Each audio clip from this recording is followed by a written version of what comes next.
Piles, fistula और faeces, इनमें फर्क क्या है और इनका ट्रीटमेंट डिफरेंट कैसे है और ये ट्रीटमेंट होता कैसे? ये बहुत कॉमन क्वेश्चन है जो पेशेंट आके पूछता है। अगर पेशेंट लेट हो जाता है, काफी देर कर देता है, तो पेशेंट को ब्लीडिंग हो सकती है, जिससे पेशेंट का हीमोग्लोबिन कम आ जाता है। काफी बार सीवियर अनीमिया में पेशेंट चले जाता है, जो कि कई बार लाइफ थ्रेटनिंग कंडीशन हो जाती है। इनके वेरियस टाइप ऑफ ट्रीटमेंट है। प्रीवियसली जब हम देखते थे तो ओपन सर्जरी एक इसका ट्रीटमेंट हुआ करता था, जो कि पेशेंट को काफी डिस्कम्फर्ट होता था सर्जरी के बाद। या तो हम पेशेंट की लेजर सर्जरी कर सकते हैं, पेनलेस सर्जरी होती है, सेम डे डिस्चार्ज कर सकते हैं, या 24 आवर्स में हम पेशेंट को डिस्चार्ज कर देते हैं।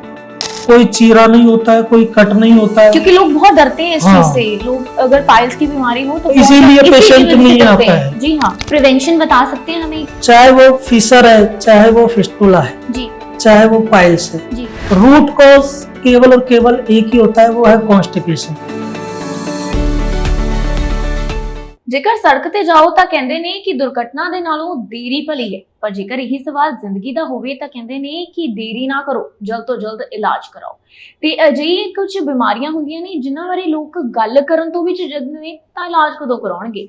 ਅਜਿਹੀ ਇੱਕ ਬਿਮਾਰੀ ਤੇ ਉਹਦਾ ਇਲਾਜ ਲੈ ਕੇ ਸਾਡੇ ਨਾਲ ਐਮਕੇਅਰ ਹਸਪੀਟਲ ਤੋਂ ਡਾਕਟਰ ਪਵਨ ਕੁਮਾਰ ਬਾਂਸਲ ਮੌਜੂਦ ਨੇ ਸਟੂਡੀਓ ਦੇ ਵਿੱਚ, ਜੋ ਕਿ ਇੱਕ ਜਨਰਲ ਸਰਜਨ ਵੀ ਨੇ ਤੇ ਪਾਇਲਸ ਦੇ ਸਪੈਸ਼ਲਿਸਟ ਵੀ ਨੇ। पवन जी सत श्री अकाल। सत श्री अकाल सर, जो पाइल्स की गल आती है तो लोग एम्बैरस क्यों फील करते हैं? मतलब उनको एम्बैरस फील करना नहीं चाहिए। देखो, कोई भी बीमारी है उसमें झिझक करने की कोई जरूरत नहीं होती है। पाइल्स आम भाषा में जो खून की नलियां होती है, जो लैट्रिन के रास्ते से बाहर आ जाती है, ठीक है। जो दूसरी बीमारी की तरह यह भी एक बीमारी है। इसका सही टाइम पे इलाज कराना बहुत जरूरी माना जाता है, क्योंकि अगर पेशेंट लेट हो जाता है, काफी देर कर देता है, तो पेशेंट को ब्लीडिंग हो सकती है, जिससे पेशेंट का हीमोग्लोबिन कम आ जाता है। काफी बार सीवियर अनीमिया में पेशेंट चले जाता है, जो कि कई बार लाइफ थ्रेटनिंग कंडीशन हो जाती है। इसलिए इस बीमारी में झिझकने का कोई सवाल ही पैदा नहीं होता जी। और क्या रेक्टम से होने वाली हर ब्लीडिंग पाइल्स का एक साइन है? नो, रेक्टम के साथ अगर ब्लीडिंग हो रही है उसके काफी कारण होते हैं। एक्चुअली पेशेंट जब ओपीडी में आता है, कोई भी पेशेंट ओपीडी में आता है, वो सीधा बोलता है कि सर मुझे पाइल्स हो गए, जबकि ऐसा कुछ होता नहीं है। पाइल्स एक उसमें से कारण है जिसके कारण पेशेंट को ब्लीडिंग होती है।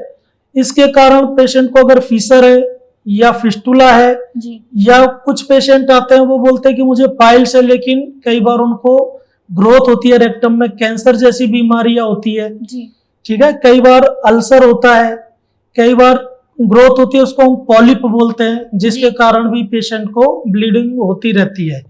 तो जब भी आपको ब्लीडिंग होती है लैट्रिन के रास्ते, तो समय पहले डॉक्टर के पास जाके कंसल्ट करना चाहिए, उनको चेकअप कराना चाहिए, बेझिझक चेकअप कराना चाहिए, बताना चाहिए उनको अपनी प्रॉब्लम के का जो भी है, और उसके अकॉर्डिंग ट्रीटमेंट करना चाहिए। झिझकना बिल्कुल नहीं चाहिए। जी, पाइल्स, फिस्टुला और फीसस, इनमें फर्क क्या है और इनका ट्रीटमेंट डिफरेंट कैसे है और ये ट्रीटमेंट होता कैसे है? ये बहुत कॉमन क्वेश्चन है जो पेशेंट आके पूछता है ओपीडी में। पाइल्स क्या है? बेसिकली खून की नलियां है। जब पेशेंट को कॉन्स्टिपेशन रहता है, ज्यादा जोर लगाता है, तो ये खून की नलियां बड़ी हो जाती है। उसके कारण जो गांठ बाहर निकल जाती है उसको हम पाइल्स बोलते हैं। जब पेशेंट ज्यादा कॉन्स्टिपेट होता है, ज्यादा जोर लगाता है, तो पेशेंट को ब्लीड हो सकता है, या पेशेंट को मांस बाहर निकला हुआ दिखता है। कई बार मांस बाहर निकलता है। पाइल्स वाले पेशेंट को जो यूजुअली ब्लीडिंग होती है वो पेनलेस ब्लीडिंग होती है। पेशेंट को पेनलेस ब्लीडिंग है। जबकि फिशर क्या होता है, जैसे कि ये लैट्रिन का रास्ता है, टाइट स्टूल के कारण उधर कट लग जाता है। जो कट लग जाता है उसको हम फिशर बोलते हैं। फिशर वाले पेशेंट को सीवियर पेन होगा, severe pain with painful bleeding, उसको हम फिशर बोलते हैं। फिस्टुला क्या होगा कि पेशेंट बोलेगा कि मुझे एक बार बॉयल हुआ, कुछ घाव हुआ, फुंसी हुई, वो फट जाता है, उसमें से पस या ब्लड जैसा कुछ उसमें से आ सकता है, और उसका कनेक्शन जो फिस्टुला होता है उसका कनेक्शन लैट्रिन के रास्ते के साथ, एनस के साथ होता है। तो उसके साथ डिस्चार्ज वगैरह पेशेंट को धीरे धीरे आता रहता है, उसको हम फिस्टुला बोलते हैं जी। और इसकी ट्रीटमेंट क्या है, इन तीनों की ट्रीटमेंट्स कैसे हैं? इनके वेरियस टाइप ऑफ ट्रीटमेंट है। प्रीवियसली जब हम देखते थे ओपन सर्जरी एक इसका ट्रीटमेंट हुआ करता था, जी जो कि पेशेंट को काफी डिस्कम्फर्ट होता था सर्जरी के बाद, जी रिकवरी होने में काफी टाइम लग जाता था पेशेंट को, जी। पेनफुल होता था। हम्म, इसके लिए अब हमने, ये डिपेंड करता है कि पाइल्स की कौन सी ग्रेड है, कौन सी स्टेज है। जी यूजुअली पाइल्स की हम बोलते हैं 4 स्टेज होती है। जी ग्रेड 1 होती है, उसमें छोटे छोटे पाइल्स होते हैं। ग्रेड 2 में पाइल्स थोड़े बड़े हो जाते हैं, उससे ब्लीडिंग होती है। ग्रेड 3 में मांस गुदा द्वार से बाहर आना शुरू हो जाता है जी और पेशेंट फिंगर से उसको पुश करके फिर दोबारा डालना पड़ता है। जी ग्रेड 4 में मांस पूरा बाहर आ जाता है, इवन उसको अंदर डालता है पेशेंट, वो नहीं जाता है, वो काफी पेनफुल कंडीशन होती है। जी तो डिपेंड करता है कि पेशेंट की कंडीशन, किस कंडीशन में पेशेंट आता है, वो जी। कंडीशन डॉक्टर ही एग्जामिन करके बता सकता है कि किस ग्रेड का पाइल्स पेशेंट को है। जी। अगर ग्रेड 1 है तो कुछ करने की जरूरत नहीं है। ग्रेड 2 है तो कई बार वो डिपेंड करता है कि पेशेंट की एज क्या है। जी अगर पेशेंट बहुत ही ओल्ड एज का पेशेंट है जिसमें कि हम सर्जरी कॉन्ट्राइंडिकेटेड है, कोई मेडिकल रीजन है, जी तो ऐसी कंडीशन में हम एक ओपीडी प्रोसीजर होती है जिसको बोलते हैं बेंडिंग। जी उसमें क्या होता है कि एक छल्ला नुमा लोकल ओपीडी प्रोसीजर होती है, उसमें जो मांस बाहर आ रहा है उसके ऊपर एक छल्ला लगा देते हैं। जी 1 या 2 सीटिंग करनी पड़ती है। नॉन सर्जिकल पेशेंट है, पेशेंट ओपीडी में आता है, 15-20 मिनट के बाद पेशेंट वापस चले जाता है। जी ये नॉन सर्जिकल पेशेंट है। ओल्ड एज पेशेंट या मेडिकली इलनेस वाले पेशेंट है जिनकी हम अनस्थीसिया नहीं दे सकते। जी अगर दूसरा ग्रेड 2 या ग्रेड 3 पाइल्स है तो उसके पास हमारे पास 2 ऑप्शन है। या तो हम पेशेंट की लेजर सर्जरी कर सकते हैं। जी लेजर पेनलेस सर्जरी होती है, हम्म, सेम डे डिस्चार्ज कर सकते हैं या 24 आवर्स में हम पेशेंट को डिस्चार्ज कर देते हैं। कोई चीरा नहीं होता है, कोई कट नहीं होता है। क्योंकि लोग बहुत डरते हैं इस हाँ। चीज से। लोग अगर पाइल्स की बीमारी हो तो इसीलिए बहुत- इसी पेशेंट वजह से नहीं डरते आता हैं। है। जी हाँ। ठीक है, लेकिन आजकल पेशेंट, काफी patient, male female young old patient काफी आ रहे हैं क्योंकि उनको पता है कि अब पाइल्स का ट्रीटमेंट इतना पेनफुल नहीं रहा जी कंपेयर टू प्रीवियस टाइम में।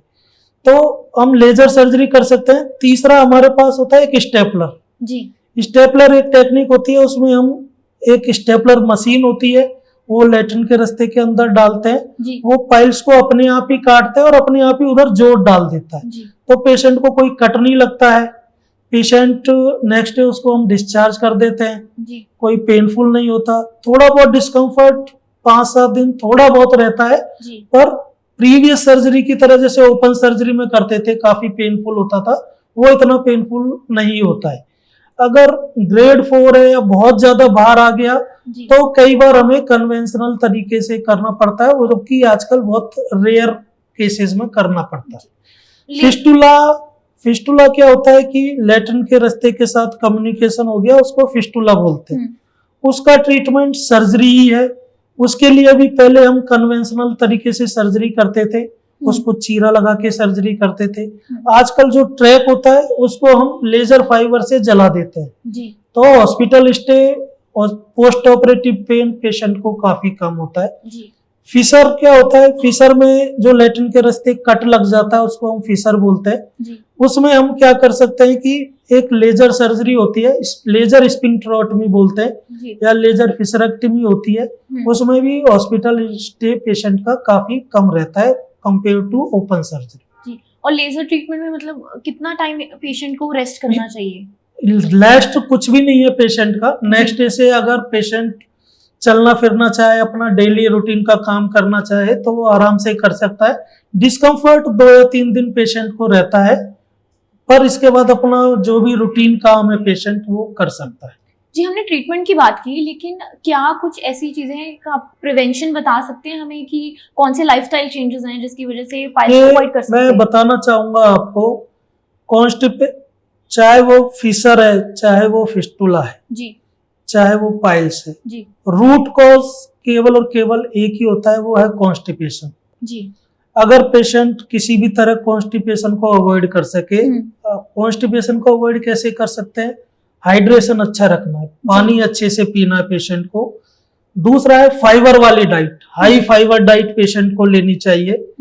फाइबर वाली डाइट अगर पेशेंट अच्छे से लेगा तो उसको कॉन्स्टिपेशन यूजुअली नहीं होता है और इस बीमारी को प्रोलॉन्ग कर सकता है, इसको होने से रोक सकता है। जी, क्योंकि हमारे बहुत कॉमन है कि जो स्वाद है जीभ का वो नहीं रुक सकता, चटपटा खाना हो गया, मसालेदार खाना हो गया। देखो ऐसा है कि अगर चटपटा खाना या मसालेदार खाना, ऐसा नहीं है कि किसी पेशेंट को पाइल्स हो गया, फिस्टुला हो गया, फिशर हो गया कि वो बिल्कुल मसाला खा ही नहीं सकता। जी, ठीक है ना, मसाला वो खा सकता है पर कंपैरेटिवली उसकी क्वांटिटी हम कम कर सकते हैं, पर ऐसा बिल्कुल नहीं है कि मसाला बिल्कुल नहीं खाना, मसाला खा सकते हो। ध्यान रखने वाली बात यह है कि आपको साथ में फाइबर वाली डाइट अच्छे से लेनी है। इवन आप नॉनवेज भी खाना चाहो तो वो भी खा सकते हो, और साथ में आपको फाइबर का कंजप्शन ज्यादा करना पड़ेगा। एक लेडीज में बहुत कॉमन सवाल है ये कि क्या चाइल्ड बर्थ के बाद पाइल्स के चांसेस बढ़ जाते हैं? यस, ये जब ladies patient after delivery usually उनका खाना पीना ऐसा होता है कि वो फाइबर अच्छे से नहीं लेते हैं या फिर वो लेटे रहते हैं ज्यादातर टाइम से, तो उनको यूजुअली कॉन्स्टिपेशन हो जाता है। कॉन्स्टिपेशन जब हो जाता है तो वही एक रीजन होता है कि उनको कट लग जाता है, मोस्टली फिशर होने का चांस ज्यादा रहता है। दूसरा, जब कॉन्स्टिपेशन होगा तो स्वाभाविक सी बात है कि उनको पाइल्स होने के भी चांस कंपैरेटिवली नॉर्मल पॉपुलेशन से थोड़ा ज्यादा रहता है। जी, और एक जिम में लिफ्टिंग करने से या फिर प्रोलॉन्ग, अब बहुत ज्यादा लंबी सिटिंग जॉब्स हो गई हैं क्योंकि वर्क कल्चर इससे आपका है। अगर पेशेंट को पहले से अगर पाइल्स है जी, तो मैं यूजुअली बोलूंगा कि लंबे टाइम तक बैठना या हैवी वेट लिफ्टिंग थोड़ा सा अवॉइड कर सकता है। बाकी अगर वो चाहे, अगर उसको पहले से पाइल्स वगैरह ऐसा कुछ नहीं है तो वो लिफ्ट करने से उसका कोई इतना रिलेशनशिप, और सिटिंग जॉब्स में भी ये चीज नहीं है। और एक और मिथ है, ये पता नहीं, ये स्टैट्स भी बताते हैं कि चीज है, ये सुनने में आया कि जेनेटिकल बहुत होता है, क्योंकि बहुत सारे लोग ये बोलते हैं कि अगर तुम्हारे पेरेंट्स को है तो तुम्हें भी पाइल्स के चांसेस बढ़ गए हैं। ये बिल्कुल गलत है, ये मतलब कि ऐसा कुछ भी नहीं है जी। अगर जेनेटिक प्रीडिस्पोजिशन जैसा कुछ भी नहीं होता है पाइल्स वाले पेशेंट में जी। अगर जरूरी नहीं है कि फैमिली मेंबर में किसी को है तो उसको भी होगा ही होगा, ये डिपेंड करता है प्योरली आपकी डाइटरी हैबिट। अगर डाइटरी हैबिट अगर आपकी सही है तो जरूरी नहीं है कि आपके फादर को या मदर को है तो वो आपको होगा ही होगा जी। उसके बिना भी मतलब कि ऐसा कुछ नहीं है। आपने बोला कि पाइल्स की सबसे कॉमन चीज होती है वो होता है कॉन्स्टिपेशन। तो कॉन्स्टिपेशन को अवॉइड करने के लिए आप कुछ ऐसे न्यूट्रिशन वैल्यूज वाली चीजें, कोई डाइट प्लान्स वगैरह बता सकते हैं? जिस भी फूड में फाइबर ज्यादा है जी, जैसे कि खीरा हो गया, ठीक है, ऑरेंज वगैरह हो गया, कई पेशेंट आते हैं बोले कि मैं ऑरेंज जूस पी रहा हूँ जी, फाइबर तो उसने पूरा बाहर निकाल दिया, ठीक है, रॉ ऑरेंज खाना चाहिए, पपीता वगैरह खाना चाहिए, ठीक है, फाइबर जिसमें भी है वो ज्यादा, हरी सब्जी ज्यादा खाना चाहिए। हरी सब्जी अगर ज्यादा खाएगा तो कॉन्स्टिपेशन वगैरह पेशेंट को यूजुअली नहीं होता। और पाइल्स के ऐसे कौन से कॉमन सिम्टम्स एक पेशेंट को पता लगते हैं कि हाँ मुझे अब पाइल्स है? क्योंकि जैसे हमने पेशेंट जो पाइल्स का जो पेशेंट आएगा उसको मेन सिम्टम होगा या तो मांस बाहर आ रहा है जी, वो बताएगा कि मुझे मांस बाहर आता है जी, स्टूल पास करते समय और बाद में वो दोबारा चले जाता है, या फिर पेशेंट बोलेगा कि ब्लीडिंग हो रही है जी, ब्लीडिंग ज्यादा होती है। ब्लीडिंग जो होती है वो पेनलेस ब्लीडिंग होती है जी। कई बार पाइल्स वाले पेशेंट को पेन हो सकता है क्योंकि जब पाइल्स का मांस बाहर आ जाता है तो उसमें खून का थक्का जम जाता है जी। पाइल्स के अंदर खून का थक्का जम जाता है, एक मांस जैसा लगने लग जाता है उसको, ठीक है, तो ऐसी कंडीशन में जाके पेशेंट को पेन हो सकता है पाइल्स वाले पेशेंट। और अगर कोई क्योर नहीं करवा रहा पेशेंट, कोई नहीं डॉक्टर के पास जा रहा, तो कितना टाइम पीरियड होता है फ्रॉम स्टेज 1 टू स्टेज 4? इसमें एग्जैक्ट ऐसे बताना बड़ा मुश्किल है कि टाइम पीरियड क्या होगा, वो डिपेंड करता है कि वो अपनी डाइटरी हैबिट को कितने अच्छे से मैनेज कर पाता है जी। अगर किसी पेशेंट को ग्रेड 1 पाइल्स है उसी टाइम अगर वो अपनी डाइट हैबिट को सही कर लेता है जी, तो ग्रेड 4 में पहुंचने के लिए काफी प्रोलॉन्ग टाइम भी लग जाता है जी। अगर पेशेंट डाइटरी हैबिट पे अपना सुधार नहीं करता है जी, तो काफ़ी जल्दी ही ग्रेड 1, ग्रेड 2, ग्रेड 3, ग्रेड 4 में पेशेंट कन्वर्ट होता चले जाता है। जी ट्रीटमेंट अगर ब्लीडिंग हो रही है तो उसका सर्जरी ही होती है। आजकल जो लेजर टेक्निक चल रही है जी वो और स्टेपलर टेक्निक चल रही है जी वो बेस्ट मानी जाती है ਪਾਈਲਸ ਵਾਲੀ ਪੇਸ਼ੈਂਟ। ਜੀ ਆਪਕਾ ਬਹੁਤ ਬਹੁਤ ਧੰਨਵਾਦ ਡਾਕਟਰ ਬਾਂਸਲ ਜੀ। ਜੇਕਰ ਤੁਹਾਨੂੰ ਵੀ ਕੋਈ ਇਹੋ ਜਿਹੀ ਸਮੱਸਿਆ ਆ ਰਹੀ ਹੈ, ਤੁਹਾਡੇ ਸਰੀਰ ਦੇ ਵਿੱਚ ਤੁਹਾਨੂੰ ਚੇਂਜਸ ਦਿਖ ਰਹੇ ਨੇ ਤੇ ਤੁਸੀਂ ਪਹਿਲੀ ਸਟੇਜ ਤੇ ਹੀ ਹੋ ਜਾਂ ਫਿਰ ਤੁਹਾਨੂੰ ਲੱਗਦਾ ਹੈ ਕਿ ਤੁਹਾਡੀ ਪੇਨ ਕੁਝ ਜ਼ਿਆਦਾ ਹੱਦ ਤੱਕ ਵੱਧ ਚੁੱਕੀ ਹੈ, ਤਾਂ ਤੁਸੀਂ ਵਿਜ਼ਿਟ ਕਰ ਸਕਦੇ ਹੋ ਐਮਕੇਅਰ ਹਸਪੀਟਲ ਦੇ ਵਿੱਚ ਡਾਕਟਰ ਪਵਨ ਕੁਮਾਰ ਬਾਂਸਲ ਜੀ ਨੂੰ। ਤੇ ਉਦੋਂ ਤੱਕ ਅਸੀਂ ਇਹ ਤੁਹਾਨੂੰ ਕਹਿਣਾ ਚਾਹਾਂਗੇ ਕਿ ਆਪਣੀ ਸਿਹਤ ਦਾ ਧਿਆਨ ਰੱਖਿਓ ਅਤੇ ਤੰਦਰੁਸਤ ਰਹੋ।